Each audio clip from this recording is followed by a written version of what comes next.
Ce sont des architectes, ingénieurs, charpentiers, maçons, autoconstructeurs, et ils expérimentent des architectures alternatives, plus écologiques, plus naturelles. C'est à la rencontre de ces personnes et de leurs projets que je suis partie à vélo sur les routes de France cet été de juillet à septembre 2018.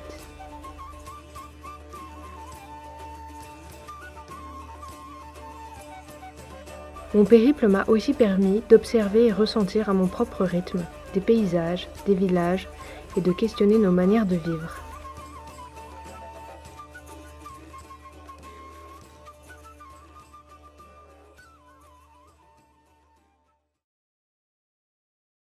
Bellastock, on est une dizaine de personnes, en majorité des architectes, et on travaille sur cette question de l'expertise réemploi, l'urbanisme de transition et le festival d'architecture qu'on fait annuellement. ACLAB, ça a été lancé à partir de 2012, c'est la première expérience de Bellastock sur la question du réemploi. En fait, on a fait un festival qui s'appelait le Grand Détournement sur l'île Saint-Denis à proximité des hangars Printemps.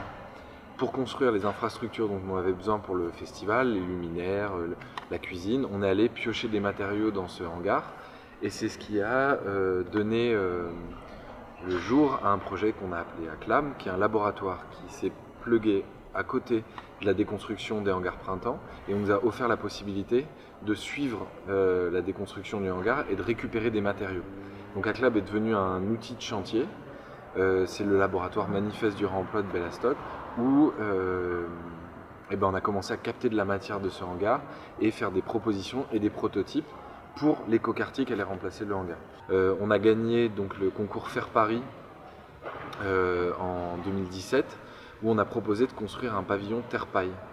L'objectif, il était assez simple, c'était de faire un pavillon qu'on allait pouvoir utiliser dans ACLAB pour faire des résidences d'artistes notamment. Et ce bâtiment, il se compose en deux parties. Et comme son nom l'indique, terre-paille, on a une partie qui est construite à partir de blocs de terre comprimés, des BTC, et l'autre partie du bâtiment est faite à partir de paille porteuse. Et en fait, ce bâtiment, on a commencé d'abord par construire la structure, et puis après on a fait des séries de masterclass et de workshops pour que les gens puissent apprendre l'enduit-terre et toutes les techniques liées à la terre et à la paille. Et tout ça on l'a fait donc pour la terre, on s'est accompagné de cratères et de gens qui viennent et qui sont issus de l'enseignement cratère. Et pour la paille, on a bossé avec le RFC Paille qui est le réseau français des constructeurs paille. Et en fait, ce bâtiment était une bonne excuse pour qu'on développe une expertise au sein du Bellastock sur ces techniques de construction. Ce qu'on cherche, en fait, il faut toujours bien se poser la question au moment où vous faites votre échantillonnage de ce que vous avez envie de tester. Là, on s'est proposé de tester une reformulation pour un enduit de corps avec une terre qu'on avait analysée au préalable.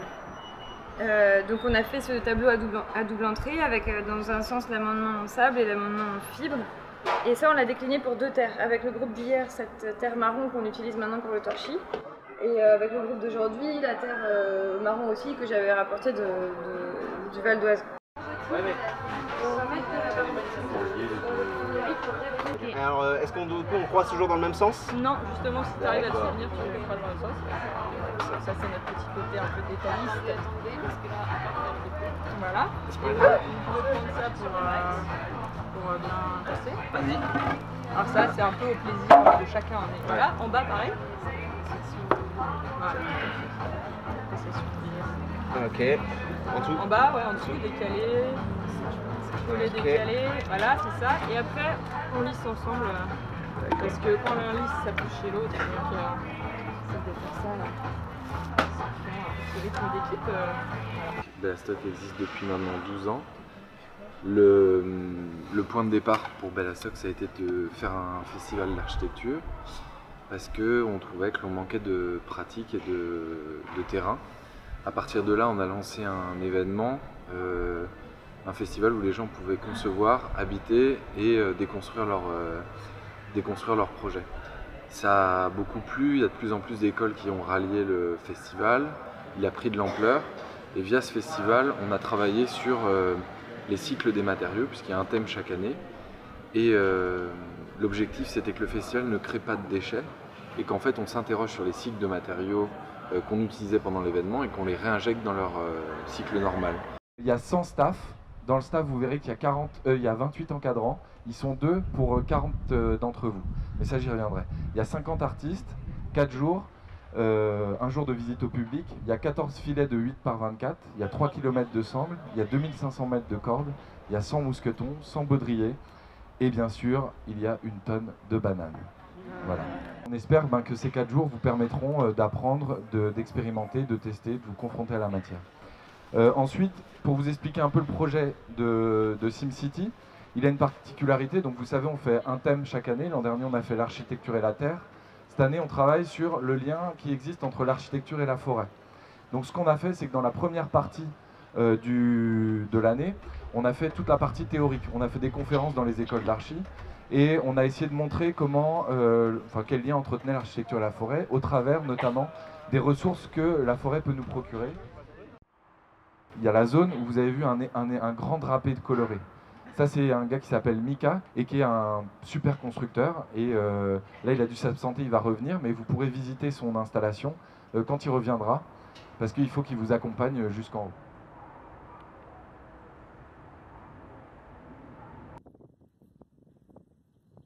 Je quitte Évry et le festival Bellastock avec mon vélo et mes 3 sacoches. Le soir, je passe ma première nuit, seule dans un champ. Et le lendemain matin, il faut décamper, tout ranger à nouveau et partir. Les étendues de monoculture céréalière de la Beauce s'étendent à perte de vue. Il n'y a pas d'arbres, pas d'ombre. Mais quelle monotonie! Ces cultures intensives et toutes ces machines. Mais comment traite-t-on notre terre nourricière? Peu à peu, les arbres ressurgissent et j'approche d'Orléans.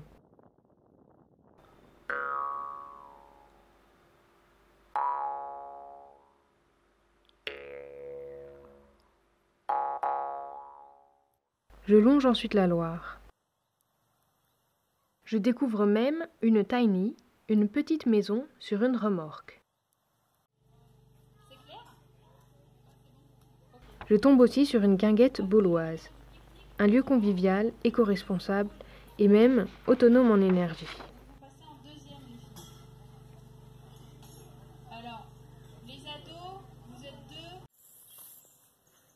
Je continue ma route en compagnie de lapins et traverse la belle forêt de Chambord.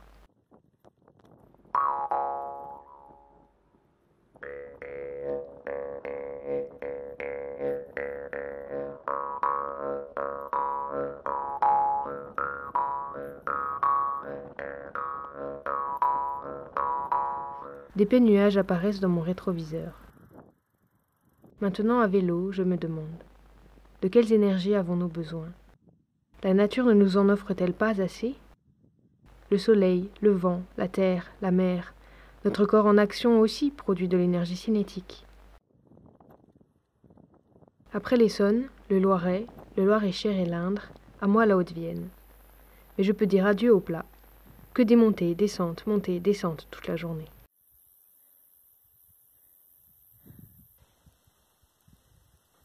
Je plante ma tente dans un champ vers des tournesols. Après une invasion de tiques, j'assiste au dîner de biches.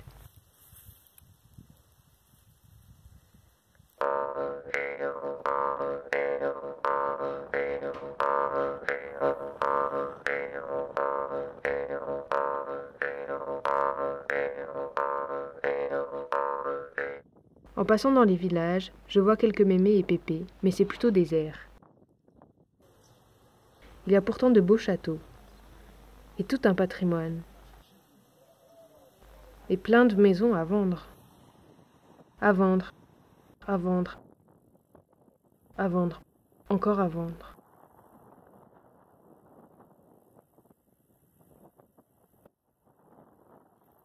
Je continue la route et pédale pour aller voir Gilles Bersolt.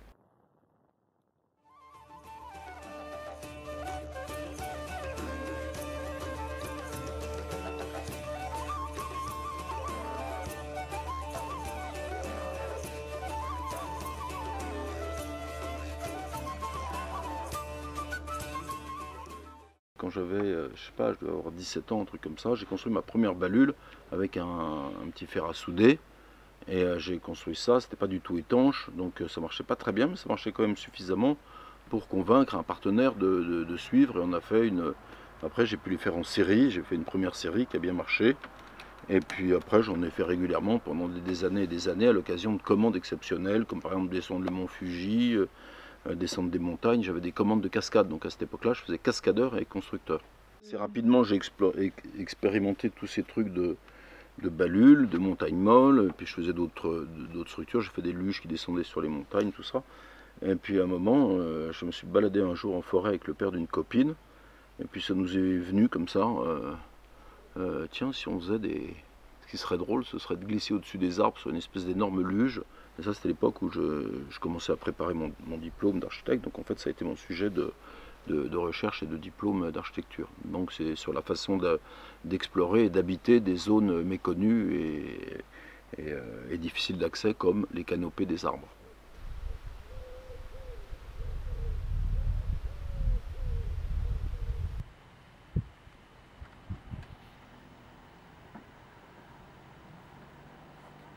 Il y avait Guilhem qui était là hier. On a passé un mois tous les deux dans le Yali. Bon, on va commencer par ici. Donc ici nous avons un placard en coffret, très pratique, avec de l'OSB à l'intérieur, le frigo, tous les petits rangements, de quoi mettre cette petite boîte de conserve. Hop, mais tout ça ne se voit pas car il est en renfoncement. Et dans le prolongement, nous avons la salle de bain. Ensuite, nous avons une ouverture au-dessus de la tête du lit, donc comme ça, avec des poids de chaque côté, mais qui fonctionnent plus très bien. Parce que Gilles nous a dit qu'ils étaient un peu chatouillés. Juste comme ça. Et là, tu peux voir la lune quand tu te couches, c'est très agréable. Donc normalement, si tu... Voilà,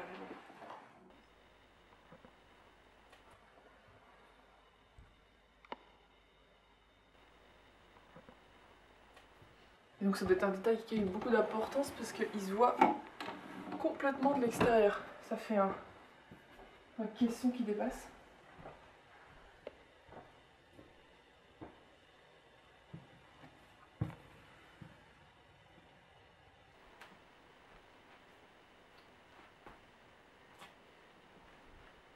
Voilà, ensuite nous avons une série une grande fenêtre en bandeau avec ensuite une belle plaque de bois brut pour cuisiner, face à la vue également.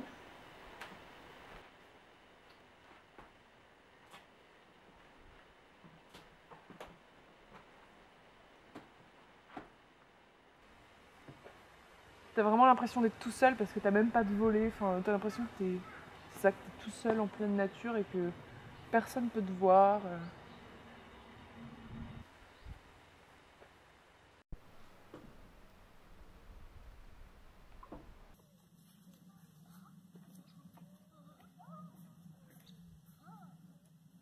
Ça, c'est un vieux radeau qui a été réformé en 1999, construit en 89, qui a marché donc à peu près 10 ans, et qui a fait 4 missions intertropicales. Et là, maintenant, ils sont réformés parce qu'ils sont plus très fiables. Donc j'ai mis Mika en garde sur les risques qui l'encouraient en utilisant ce genre de matériel. Mais comme dans le fond, il veut descendre des rivières ou naviguer en mer, peut-être que c'est pas très risqué. Au bord du lac, je retrouve donc Mika, un super constructeur qui avait fait des cabanes au festival Bellastock. Avec sa famille, il vient réemployer d'anciens boudins gonflables pour expérimenter l'un des flotteurs de son futur catamaran.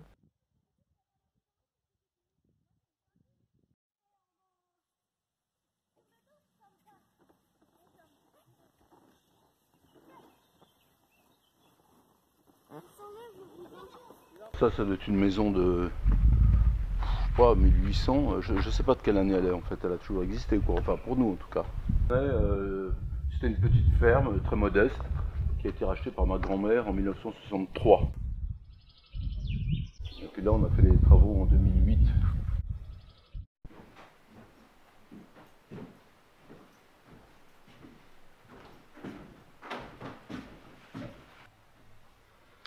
Ce sont des filets réformés de l'étoile des cimes. C'est une structure que j'ai construite pour aller dans la canopée à l'occasion de l'expédition du Laos. Ici, l'étage, ça s'appelle la nacelle, parce qu'en fait, on voulait un étage qui soit comme une espèce de grenier un peu habitable. Il n'y a pas vraiment de chambre, mais on peut caser des gens, c'est des salles de jeu pour les enfants, puis un bureau ici, on a fait un petit bureau suspendu. Ça, c'est la partie centrale de la maison. C'était au départ un puits de lumière. Enfin, c'est un puits de lumière et de ventilation, normalement. Et puis après, j'ai aménagé ce petit carrousel de miroirs pour faire des photos de famille, par exemple. Parce que l'avantage, c'est que comme il y a des miroirs de partout, en se mettant ici au milieu, on voit soit les gens en vrai, soit les gens en reflet. Donc on peut mettre tout le monde autour, on peut mettre jusqu'à pratiquement 25 personnes. Et tout le monde se voit, ça marche très très bien.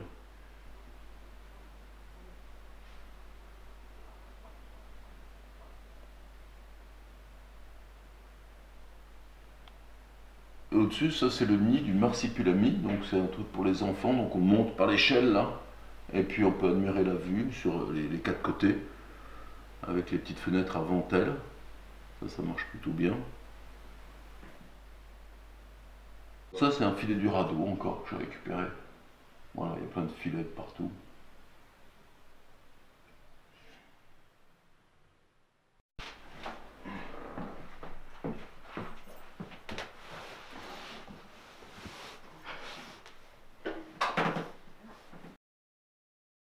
Alors ici, c'est le Carbet guyanais, donc c'est une chambre d'extérieur qui est un petit peu inspirée de ces constructions guyanaises qu'on trouve au bord des rivières, donc c'est juste le bon écartement pour mettre les hamacs. Et les filets qui font la rambarde, c'est les chutes du filet du premier duodécime qui date de 1986.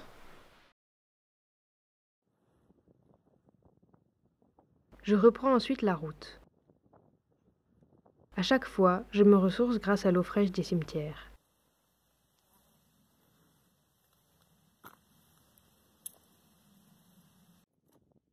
Les paysages sont verts, la campagne apaisante et bienveillante.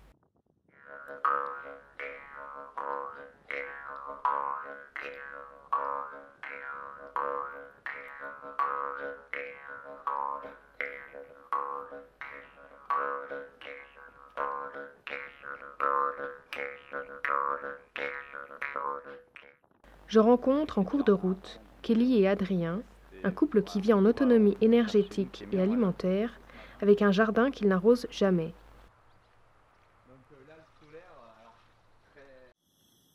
Le soir, je prépare mon repas avec les légumes du marché, après avoir planté ma tente en haut d'une colline.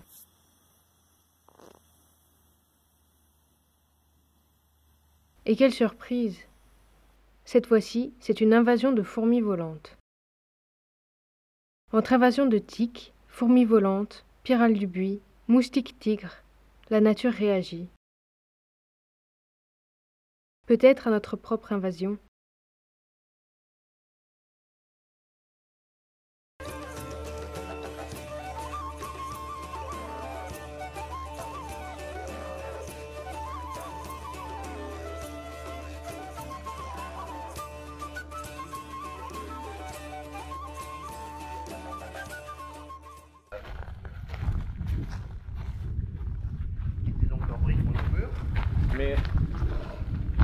Mais avec des technologies un peu bien expérimentales, pas expérimentales, des technologies qui étaient déjà... Ouais, avec une... Tu vois là, ça c'est une cheminée. Ça s'appelle un tour de décompression. Une cheminée de décompression, oui. Donc ça veut dire qu'il y a des fenêtres de l'autre côté qu'on ouvre, et quand il fait chaud, donc ça va aspirer la chaleur vers le haut. Et la maison, elle est très fraîche. Transformée dans une cuisine.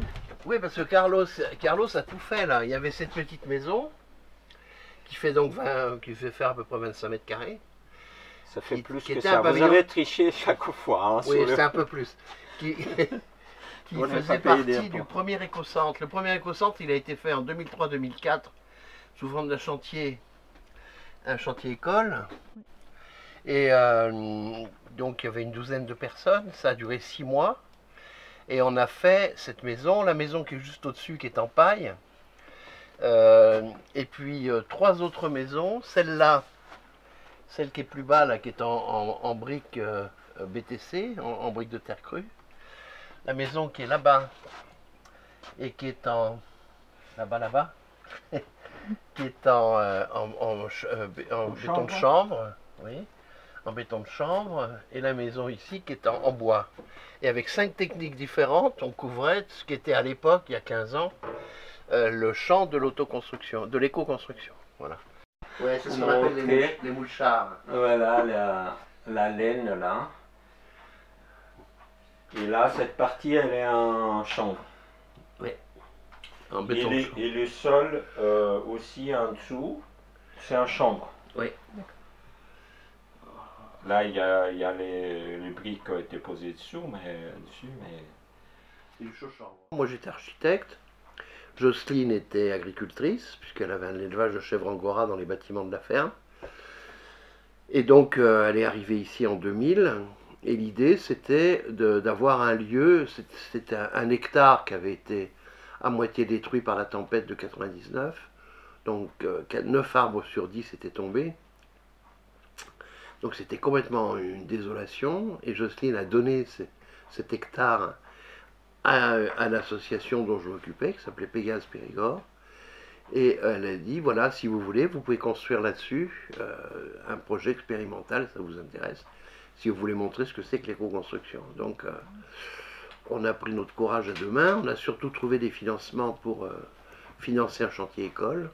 Ça, c'était en 2003. Entre 2003 et 2010, ces maisons ont servi de lieu de démonstration et d'appui pour les chantiers de formation, c'est-à-dire que ça servait de support, ces maisons servaient de support pour les chantiers de formation.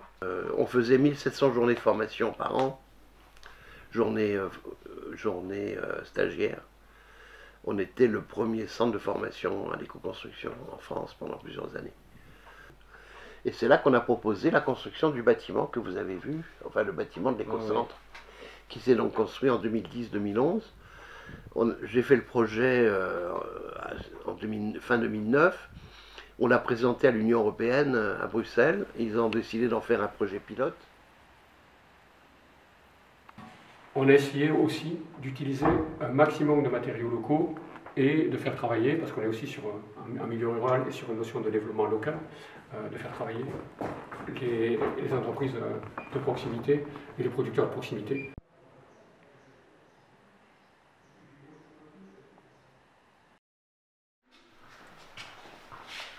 C'est une autre technique. Donc ça, c'est une technique très ancienne, qui est encore très utilisée en Afrique. Portugal, ils l'utilisent beaucoup, ils l'ont même industrialisé. Maintenant, ils font des bâtiments assez importants. Avec, voilà. Donc c'est quoi? C'est on met 2 bâches, on prend la terre. Il faut quand même que dans la terre, il y ait du granulat. Il y a surtout du granulat. S'il n'y en a pas, il faut qu'on rajoute du petit caillou. Et on tasse. Voilà, c'est tout. Et on monte.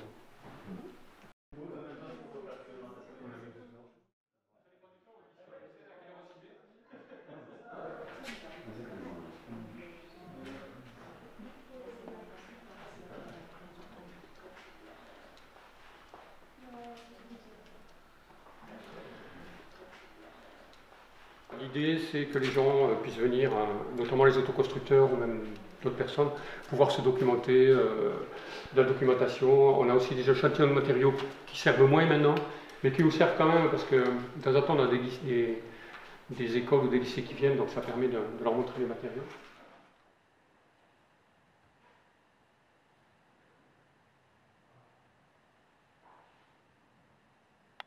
Avec 2 personnes qui étaient à l'époque des salariés de l'éco-centre en 2009.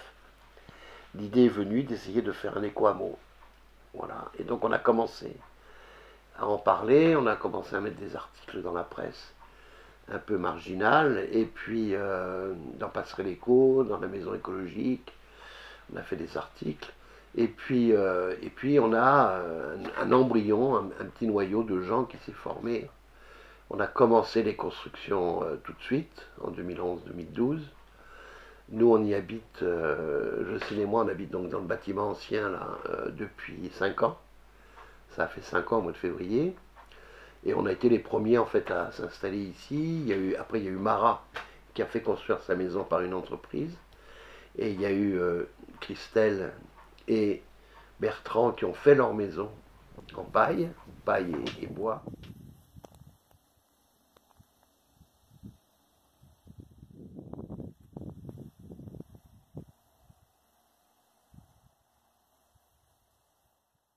On se rend compte qu'on n'a pas besoin de grandes choses pour être bien.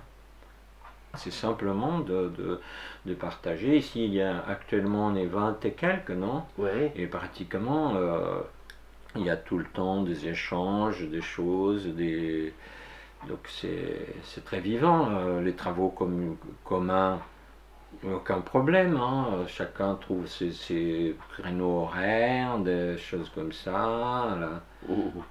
On produit des légumes, on produit des choses qu'on sait qu'est-ce qu'il y a dedans. Des gens qui sont un peu... Ça s'appelle Esmeralda. Parce qu'elle pond des œufs roses. C'est une pondeuse hors pair.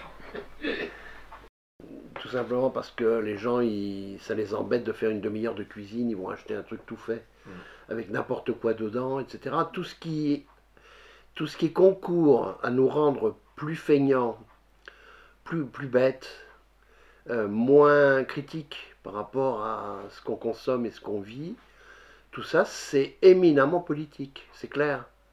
Il y a un projet d'abêtissement global de l'espèce, puisque plus on abêtit l'espèce, plus on la rend craintive, plus on la rend dépendante, et plus elle est facile à dominer.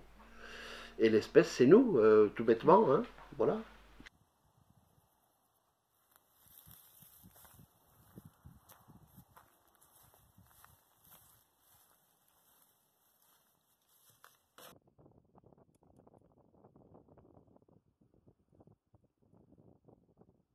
Après la visite de l'éco-centre et de l'éco-hameau, je rejoins l'Earthship de l'association Habite ta terre sous un beau coucher de soleil.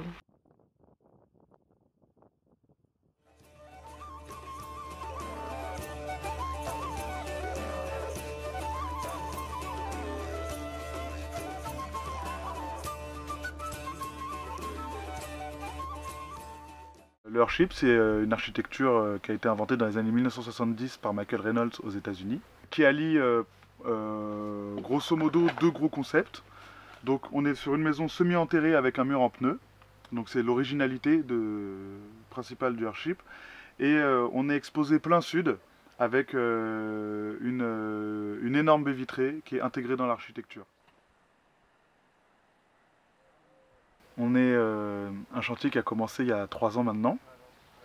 C'est un chantier où on a fait le choix au début de travailler que avec des bénévoles.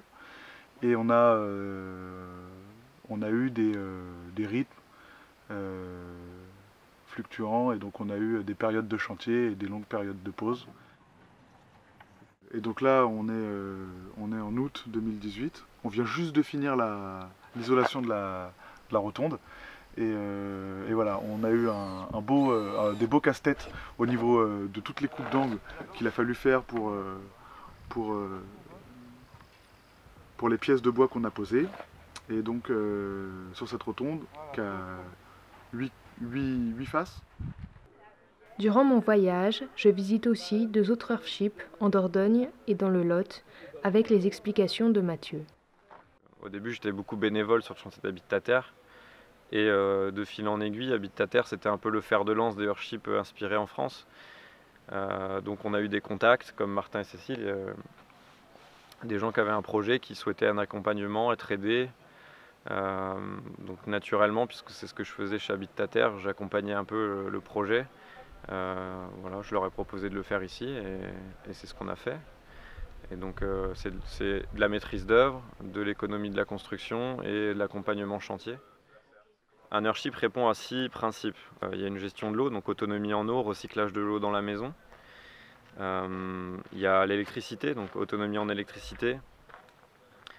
Tu as ce qu'on appelle le bioclimatisme, Donc bioclimatisme, chauffage solaire passif, géothermie passive, serre bioclimatique, etc.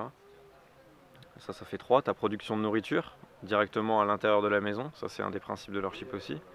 Ensuite, tu as l'utilisation de matériaux locaux et recyclés, donc comme les pneus de voiture, en fait on en trouve partout en France, partout dans le monde, facilement, c'est un déchet, il faut le réutiliser.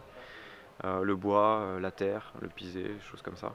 Le 6e, c'est idéalement, c'est le traitement des eaux usées sur place. Ça c'est super important. Voilà, même si c'est pas tout le temps possible, dès que tu as un réseau public d'assainissement, tu es obligé de te brancher, mais ça fait partie des 6 principes du Earthship. L'eau qui est récupérée sur la toiture, elle est stockée derrière. Et donc après, il y a un système de filtre. L'eau potable n'arrive que ici. Donc là, tu as de l'eau potable. Et ici, à ce robinet, tu as l'eau chaude, l'eau froide, mais tu vas rincer tes légumes avec, tu vas faire ta vaisselle. Tu n'as pas forcément besoin d'eau potable pour faire tout ça. Voilà. Et donc après, cette eau-là, elle part dans le bac des plantes qui est juste derrière. Là. Il y a un premier filtre. Après, des plantes, ça va dans les toilettes. Et des toilettes, ça retourne à l'extérieur. Et là, donc, il y a une phytoépuration. Et donc après, tu peux refaire pousser des plantes directement à l'extérieur.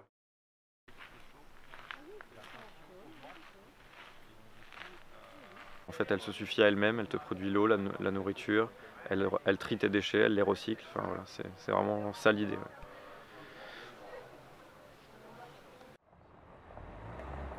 En quittant cet Earthship, je me rends compte à quel point une maison ou une cabane peut être vivante. Comme nous, elle a besoin de respirer, de s'ancrer dans l'environnement qui l'entoure. Elle absorbe des énergies et les retransmet. Une maison ou une cabane, ça nous ouvre des portes, des univers. Et des fois, ça se met aussi en mouvement.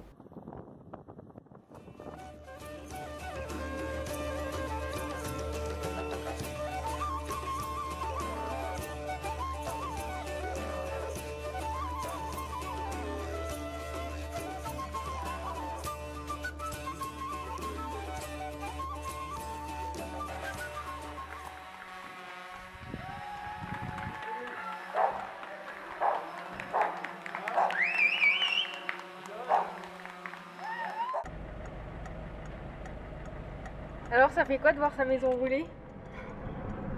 Ça fait un peu peur, mais je suis super content aussi d'avoir terminé le projet.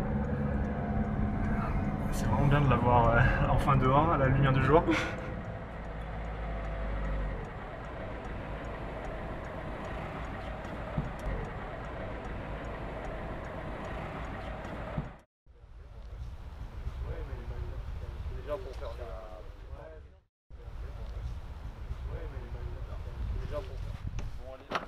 Ça, c'est la porte d'entrée.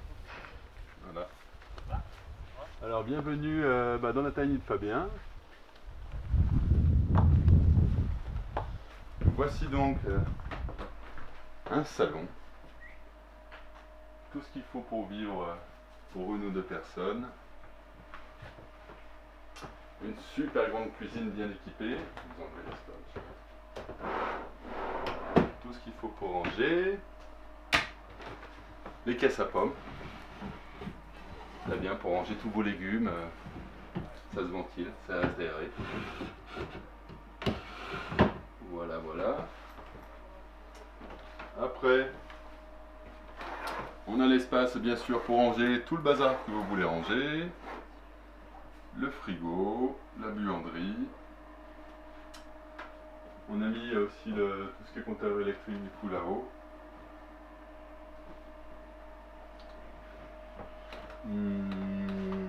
Alors là ça va être un peu serré, hein. Mais voici donc la salle de bain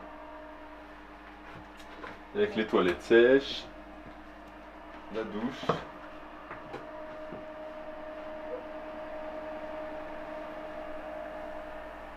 et une petite ventilation hygro-variable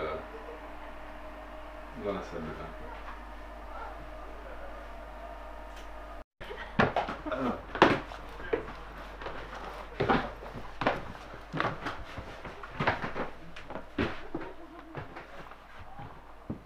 Comme vous pouvez le constater, il y a assez de place pour se tenir debout assis, hein. Moi je fais 1m97, alors bon bah ça va, il y a de la place.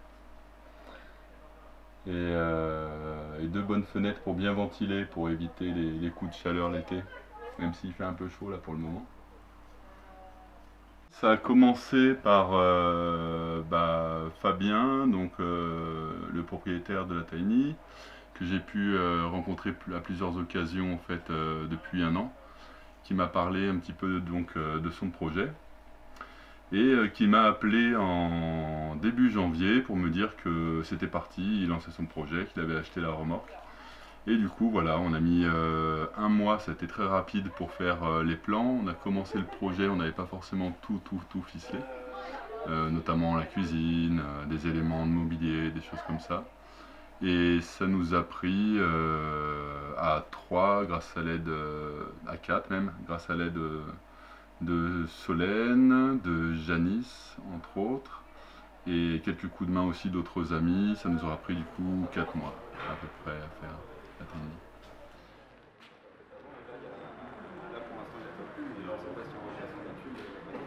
Tiny House, c'est d'abord un micro-habitat. La possibilité quand même, pour le coup cette Tiny House elle est montée sur remorque, toutes les Tiny ne sont pas forcément sur remorque, mais la possibilité de pouvoir déménager facilement, d'essayer de faire, je pense que dès qu'on vit en Tiny House on est obligé de faire le tri un petit peu dans sa vie pour enlever le surplus, parce qu'on ne peut pas le ranger dans tous les placards, et ça représente un peu une forme de liberté je pense. Et la possibilité d'avoir une maison aussi pour sans forcément s'endetter sur des années. Du coup ça c'est aussi un des points intéressants. En chantier participatif, en tous les cas, c'est une bonne aventure déjà aussi humaine, avec pas mal de monde. Et un sacré challenge quoi. Un sacré challenge. Mais c'est une vraie maison en miniature.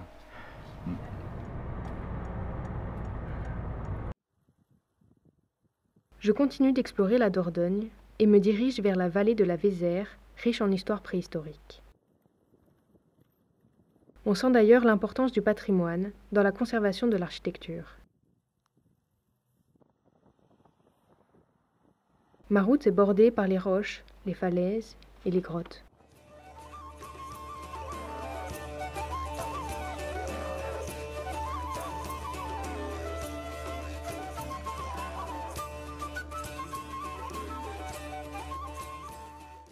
L'idée c'était de faire un atelier collectif qui coûte pas trop cher en plus, mais qui soit vraiment styling quoi. Histoire d'avoir de la pub à vie, de travailler dans un environnement agréable. Et du coup on est 4, 5, 6 charpentiers à bosser là-dedans et voilà. Et on l'a construit il y a 4 ans, le 13/04/2014. Avec l'aide de, je sais pas, 40 copains, voire plus en fait. Il y a eu un chantier collectif pendant 3 mois ici. Et du coup avec tout le monde passait, là, chaque jour il y avait des nouveaux arrivants, d'autres qui partaient. On a rajouté de la pierre, on a rajouté une tour en colombage. Pareil, la tour en colombage, ça, à chaque face de la tour, c'était un stage de charpente et carré à la hache. À chaque cabane, c'est une expérience, des façons de faire différentes. Chacun a ses expériences en fait. Ça, c'est la dernière en construction. Le concept, c'est qu'elle tourne sur un axe, elle peut pivoter. Elle est totalement en suspension. Même si c'est rond, c'est quand même assez carré, assez précis et tout. Assez cher aussi, faut le dire, parce que les autres cabanes,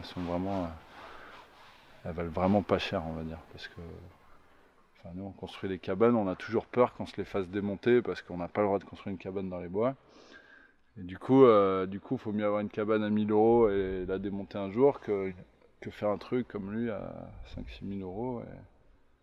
Mais bon, lui, dans la légalité, il passe normalement parce que tu vois, il est ni sur le sol, ni je sais pas, il n'y a pas vraiment de loi pour ce genre de construction. Donc c'est un peu de la triche quoi. Après c'est tout petit hein, franchement, mais c'est un bon délire quoi.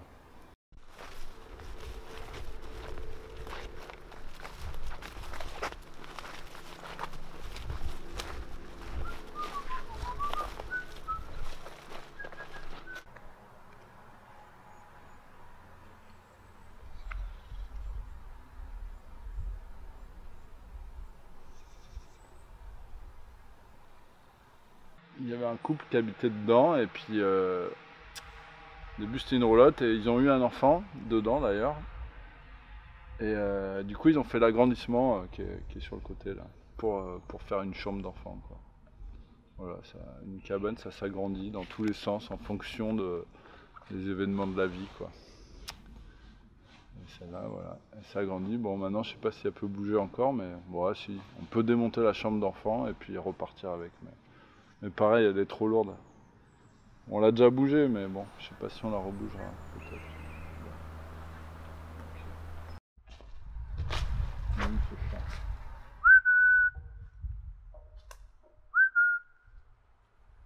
Suzette!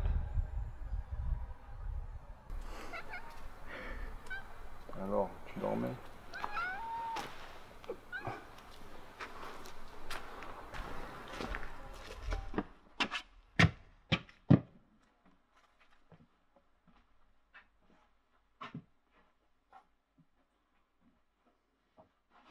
Ouais, c'est un super lieu pour dessiner, pour faire des livres, c'est génial en hiver ici. Pour la musique, pour l'inspiration. La cabane je sais pas, elle doit coûter 1500 €, je pense, même pas, si 1500 €. C'est pareil, hein, c'est la peur enfin la peur, c'est pas vraiment une peur, mais bon.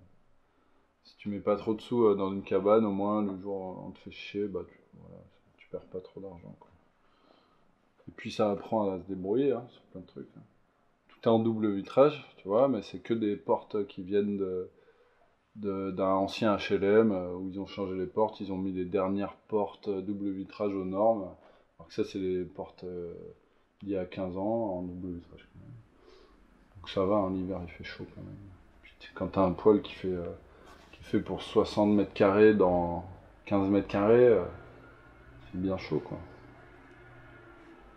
Du plâtre à l'intérieur parce que je voulais du blanc et pas trop de bois parce que j'aime bien le bois mais quand il y en a trop ça me saoule.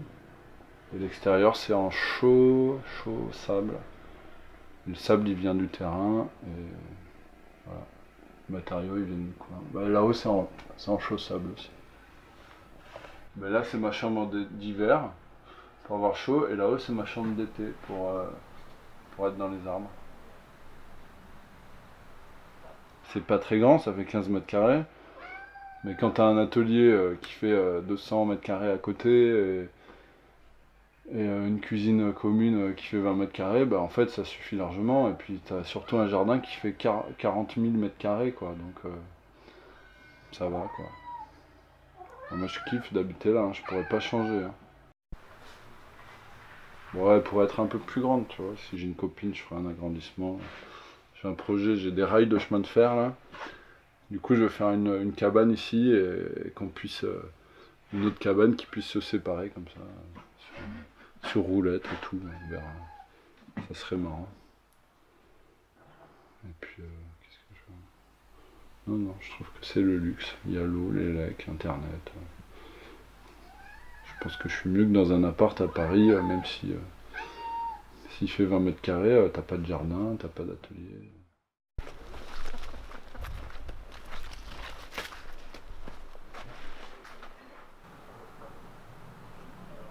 Mente ici vient de partir, ça va être la salle de musique et le bureau de l'assaut. Voilà.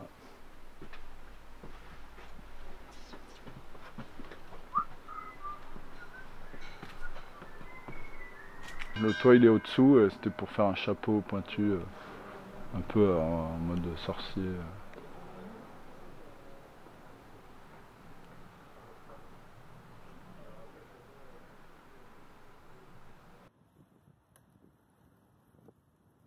De la Dordogne, je passe par le Lot, où je visite l'Earthship en construction de Cécile et Martin que l'on a vu précédemment.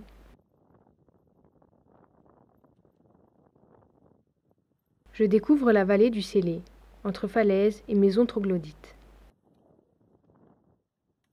À flanc de falaise, je découvre même le musée de l'insolite et son original créateur. Des pièces d'art brut se cachent jusque sur les parois rocheuses.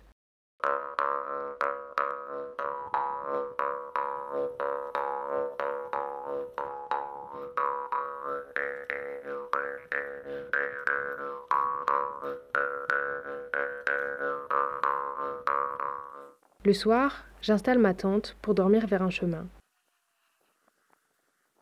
Les bruits des animaux et du vent dans les feuilles me bercent et je m'endors.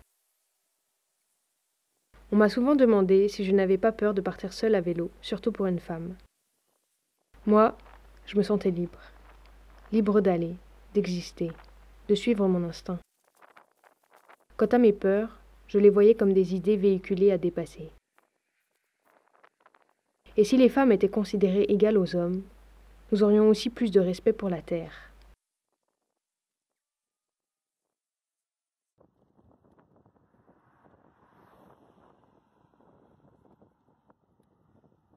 Avant de rejoindre la piste cyclable longeant la Garonne, je dois traverser la zone commerciale de Montauban. Ce sont des zones implantées partout, où l'on ne se croirait nulle part. Puis je prends la piste le long de la Garonne. Ça va si vite sur du plat. Mais le paysage est similaire, d'écluse en écluse.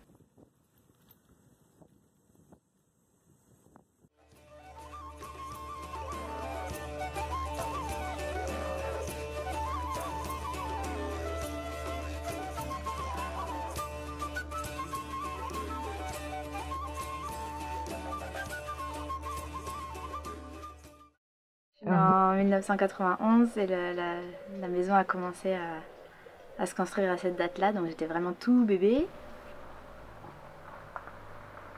J'ai vu cette maison grandir et enfin, je voyais que c'était quand même un plaisir pour mes parents et tout ça. Et enfin, ça m'a beaucoup influencé du coup sur mes choix professionnels parce qu'aujourd'hui je suis architecte. Et donc sans cette maison, c'est sûr que j'aurais jamais fait ça en fait, parce que c'est ça qui m'a donné envie de faire des choses créatives, tout ça, et ça conciliait le côté environnement, où j'ai été sensibilisée du coup toute petite avec mes parents, et le côté création, construction. Dans cette maison, il y a 3 couches dans la conception. Avant tout, c'est une maison bioclimatique. Donc ça, c'est de par ma formation, de par un peu ma passion pour l'énergie solaire depuis que je suis ado. Ça m'a toujours très intéressé. Donc j'ai mis un peu tout ce que je savais dedans au niveau de la conception. L'aménagement, l'isolation, l'orientation, les formes, la compacité, les matériaux lourds à l'intérieur et l'isolation périphérique toujours, les espaces tampons, etc. Ce mur-là, il délimite la partie espace de vie chauffé à droite et les espaces tampons à gauche. Donc là, c'est cellier buanderie, emboîté l'un dans l'autre.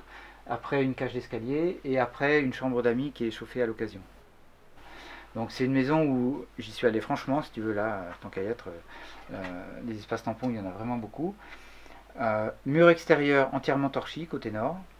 Les murs intérieurs des espaces tampons, c'est que du torchis aussi. La deuxième couche de conception, c'est que des matériaux naturels, donc la terre crue, le bois, et puis voilà, il n'y a pas de ciment dans les fondations, c'est des fondations en béton romain, avec sans ferraillage, il n'y a pas de plastique dans les sols, etc. On fait des choses qui sont très porteuses avec très peu de bois. On a les technologies, on a les industries qui produisent les sections de bois qui vont bien, les panneaux d'OSB pour faire le contreventement extérieur, etc. Donc autant les utiliser au maximum, et la terre, la réserver pour l'usage où vraiment elle est vraiment intéressante, c'est la masse thermique.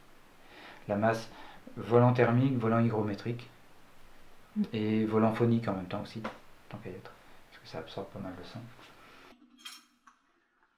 Un petit four... on n'a pas servi depuis quelques semaines, il faut que je refasse du pain.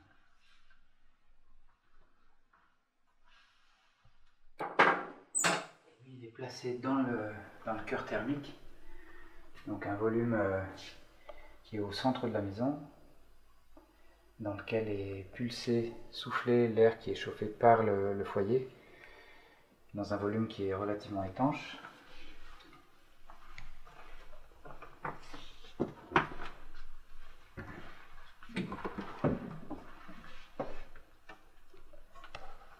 Ça manque un peu de lumière évidemment.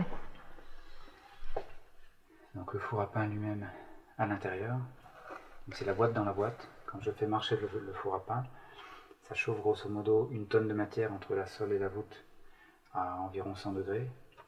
Et cette tonne de matière à 100 degrés, elle est placée dans le cœur thermique. Donc le ventilateur, je le pilote manuellement pour l'instant d'ici. Et je peux ouvrir les différents circuits qui permettent d'envoyer de l'air chaud dans les murs ou dans les sols depuis l'arrière. Pour moi, c'est clair et net que pour faire de la masse à l'intérieur de la maison, dans l'objectif du bioclimatisme, il faut utiliser la terre crue. C'est vraiment c'est le matériau qui est le plus efficace techniquement et qui en plus, justement, écologiquement est le plus intéressant. C'est-à-dire que logiquement, quand on construit une maison, à part s'il s'agit d'une rénovation, mais quand on construit une nouvelle maison, simplement le volume qu'on extrait pour faire les fondations, les soubassements, en général, suffisent déjà à faire un bon ensemble de cœurs thermiques au centre de la maison qui accumulent la chaleur. La troisième couche, qui elle est importante, et là du coup qui est effectivement dans l'expérimental, on peut dire, à l'époque, ça a été d'essayer de réutiliser des techniques anciennes, mais dans une approche moderne, donc bioclimatique, avec beaucoup d'orientation sur la thermique, de réflexion sur la thermique. L'expérimentation, ça a été aussi sur la serre et les capteurs à air en contrebas. L'air peut pénétrer en bas, le verre est ouvert sur l'extérieur.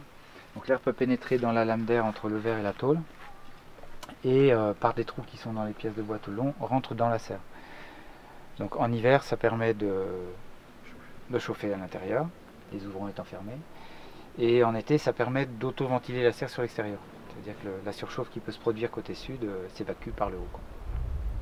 En fait, elle est vivante, donc il faut ouvrir certaines, voilà, les fenêtres, ou ouvrir la serre, ou fermer les volets, ou fermer les aérations, etc. À chaque fois en s'adaptant à la météo. Donc Patrick, il le fait il est hyper réactif en fait à chaque fois. Après, on n'est pas obligé d'être aussi réactif, mais c'est vrai que pour exploiter au mieux les capacités thermiques et de confort de la maison Bioclim, il faut essayer de s'adapter à chaque fois avec la météo. On vit avec les éléments, quoi.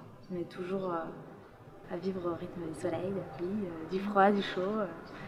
Donc ça, c'est super agréable en fait. Parce qu'on se rend compte des énergies en fait du climat. Tant qu'on l'a pas vécu, c'est difficile d'imaginer que oui, s'il y a un rayon de soleil en hiver dans la serre, il peut faire tout de suite 25 degrés, 30 degrés en quelques minutes, alors qu'on est en plein hiver. Ça, c'est assez magique, quoi.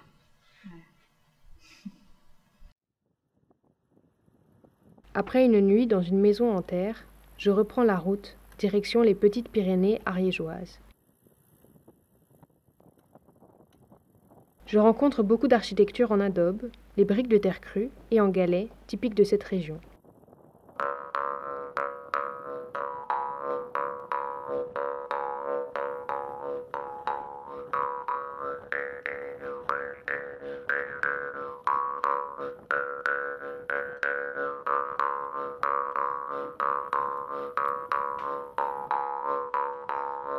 Après un détour par les montagnes ariégeoises et un petit col, je découvre des petits villages rustiques. Des murs en pierre sèche, parfois du torchis, et des vieilles toitures d'ardoise qui ressemblent à des écailles de poisson. Je vois beaucoup d'activités artisanales qui ont résisté.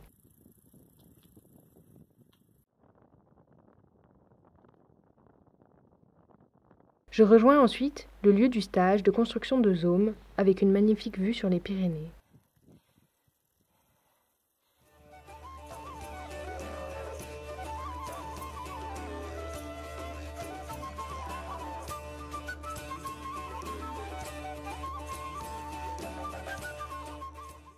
Un forum, c'est un endroit où on discute, où on échange, etc. Donc, vous pouvez rentrer. Tout est lié physiquement, c'est ce qui fait que ça a une rigidité un peu fabuleuse. C'est lié avec l'univers également.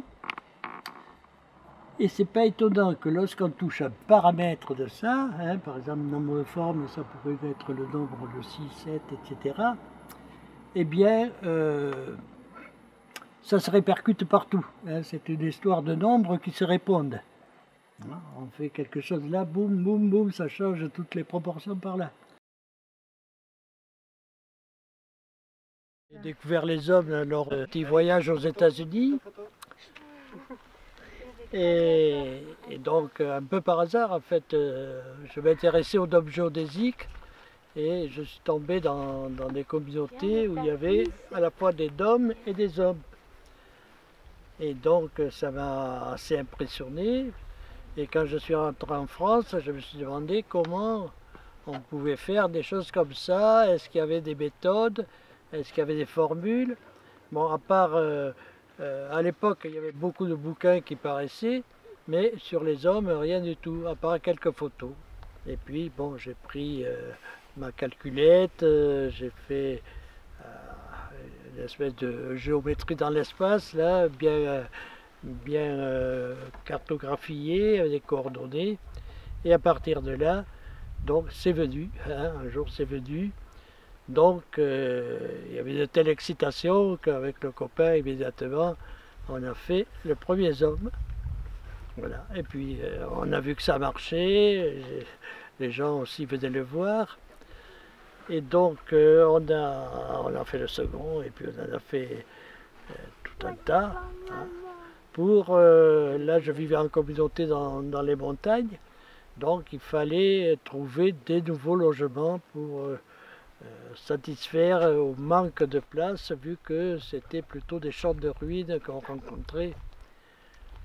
Et donc les habits, des habits, et des habits, des habits, tout ça, ça fait des petits, et puis on se retrouve aujourd'hui à, je ne sais pas, il y a peut-être 300 ou plus d'hommes en France, rien qu'en France. Le dernier, justement, il est là, sous nos yeux.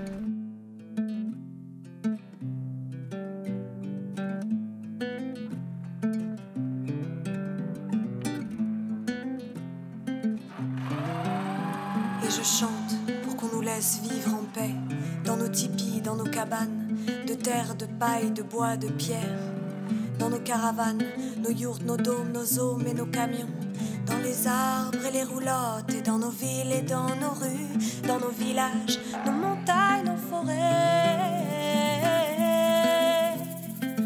Et ça fait déjà bien trop longtemps qu'on traque les sauvages, sorcières, pirateuses et gitans. Les lalayés, au peuple amérindien, demande à Pachamama, nomade, berbère à ce Sahara, demande à toutes les tribus, et à Mama Africa. Demande aux menhirs, demande aux descendants des Celtes, au règne animal et végétal, au petit peuple, aux lutins et aux fées, et demande à la lune, elle te dira qu'elle a tout vu, et qu'elle ne cessera de veiller sur nos rêves.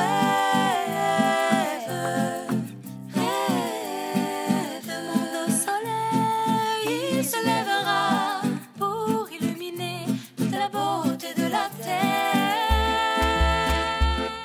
Ça a des propriétés un peu particulières qu'on a découvert, c'était pas prévu au départ, mais genre ça augmente le taux vibratoire à l'intérieur et ça met l'homme en accord avec sa nature profonde et l'environnement.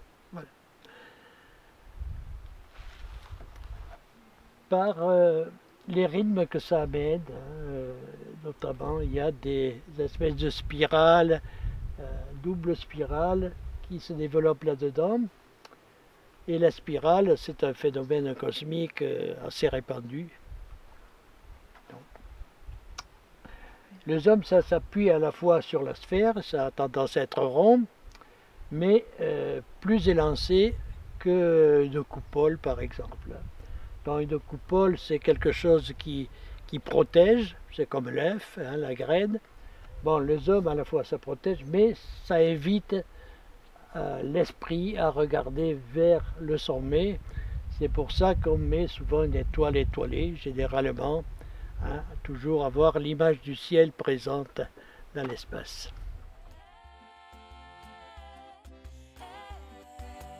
Mon périple touche à sa fin. Je tourne le dos aux montagnes pour rejoindre Toulouse et prendre le train.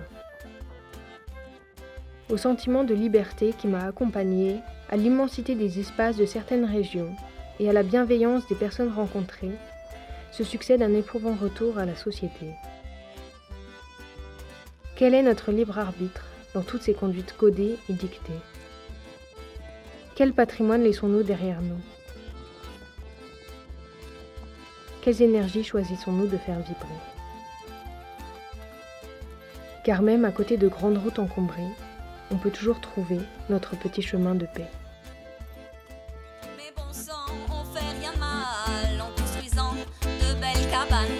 Dans le respect de ceux qui nous entourent, nous n'avons plus le droit, parce que cela leur rapporte pas. C'est bien mieux de recouvrir la terre de béton tout gris, c'est dans les normes et c'est rentable. Ils n'ont que faire de l'harmonie, mais qu'est-ce que ça peut bien leur faire? On aime vivre en tipi. Mais non, faut payer ton droit pour avoir un toit. Combien de gens sont à la rue et combien d'immeubles vides, combien de bourgeois ont plus de villas, combien de campements roms expulsés, leurs maisons réduites en cendres, combien de tribus chassées de leurs terres, de leurs forêts. Et tout ça pourquoi? Pour du fric, posséder le pouvoir. Depuis des siècles, déjà basta, y en a assez, y en a marre.